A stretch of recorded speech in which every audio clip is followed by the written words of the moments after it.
A bombshell new report just released by the Justice Department alleges that the Biden administration weaponized federal law by selectively prosecuting pro-life activists under the FACE Act.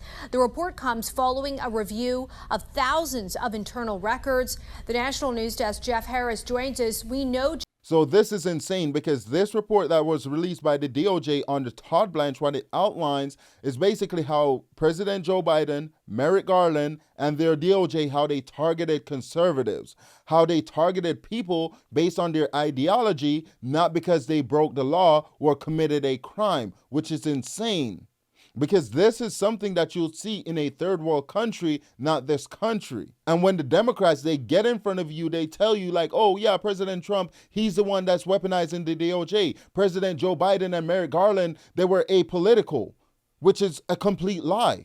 On his face, it's a complete lie. Let us continue this clip. Jeff, that the details surrounding this report continue to develop tonight, but what more can you share at this point about those documents? So this new report is based on a review of over 700,000 internal records, claiming that the Biden-era Justice Department coordinated with abortion rights groups in order to track activists, seek harsher sentences for pro-life defendants, and in some cases, even withhold evidence.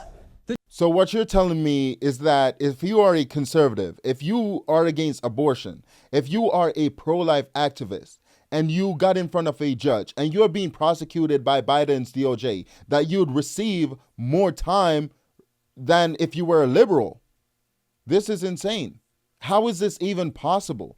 How are these people still walking around? How is Merrick Garland not under investigation? Because this right here is corruption at its finest. And in my opinion, I think these people should be investigated. And here I have a clip of Acting Attorney General Todd Blanche speaking on this report that was released. Play clip. What we saw is prosecutors arguing for really harsh sentences, inconsistent with what they should have been doing and inconsistent with what they were arguing when it was exactly the opposite. And we saw internal emails, internal correspondence, which is now part of the report, where Department of Justice prosecutors are working hand in hand with NGOs and nonprofits to target and go after pro-life individuals who were not breaking the law. So you're telling me the Department of Justice under President Joe Biden was working with NGOs. And oftentimes these NGOs, they depend on the government for taxpayer money, taxpayer funds to operate. So the question is, why are we giving these NGOs money to actually target Americans? And that is the question. Why are we doing this? And which is why I've been advocating for a lot of these NGOs to be abolished, to go away, right? For us not to give them money. Because if we're going to give them money and they're working against the interests of the American people, because here clearly they are working to put Americans behind bars, American citizens. And what we know is that the UN, they work with NGOs as well. We're funding the UN. That's also funding these NGOs that are bringing in droves of illegal immigrants into the country. So the question is, why are we funding these NGOs? Let us continue to listen what he has to say. Okay, and I'll tell you what, there's no emails in my inbox from NGOs telling me what to do. And it's disappointing. And look, I hope the American people can see the work that we did over the past year, trying to understand what happened. But once they see it, I think folks will be frustrated and disappointed. I went through it. What did the Biden team have to gain by giving members of Planned Parenthood information about pro-lifers? It's a great question. I mean, the only thing they had to gain from the Department of Justice perspective is it helped their agenda, the Department of Justice's agenda at the time, which was to single-handedly. My personal opinion is that Biden was not in charge. And you had a whole bunch of woke leftist individuals within the White House, just pulling the strings, calling the shots, had no idea what they were doing half the time.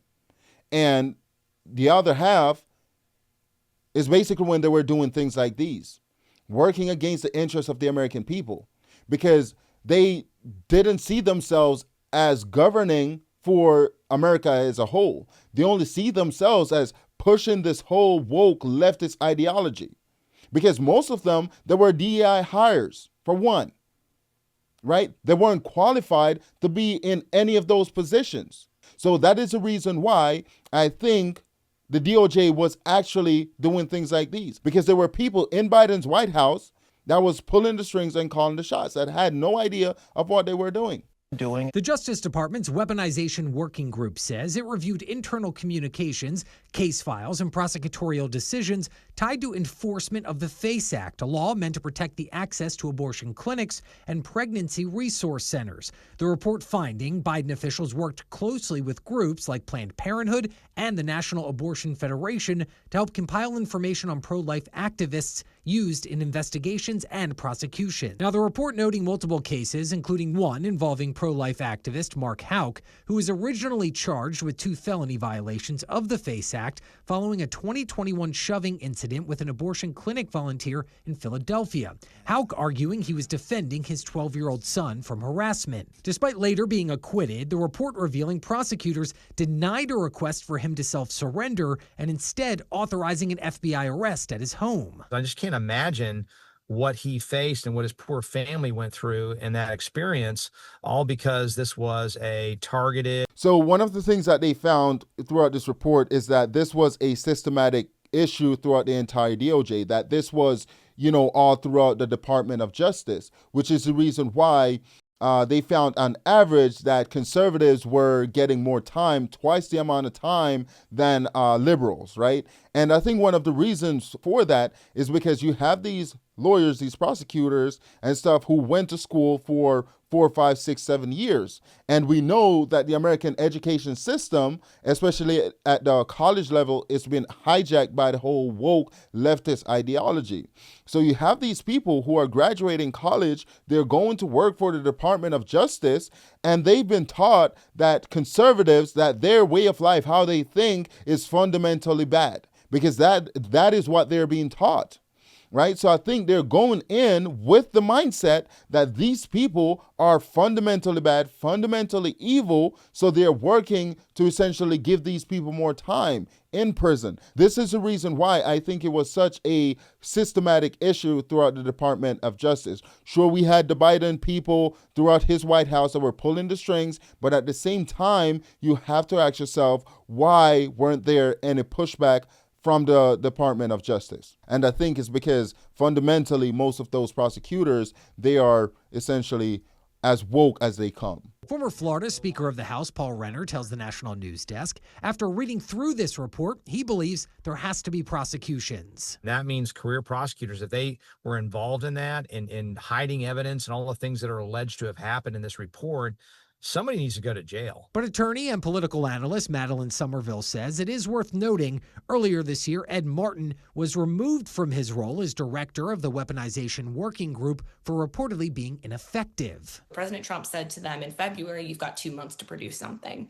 So it is worth considering that when looking at what the findings are, considering the pressure that they were under specifically and that the head just got fired. And that brings us to the end of today's video. Please let me know what you think in the comment section below. I appreciate you watching all the way to the end. Also, please consider liking, sharing, commenting, and subscribing. And I'll see you in the next one. Thank you.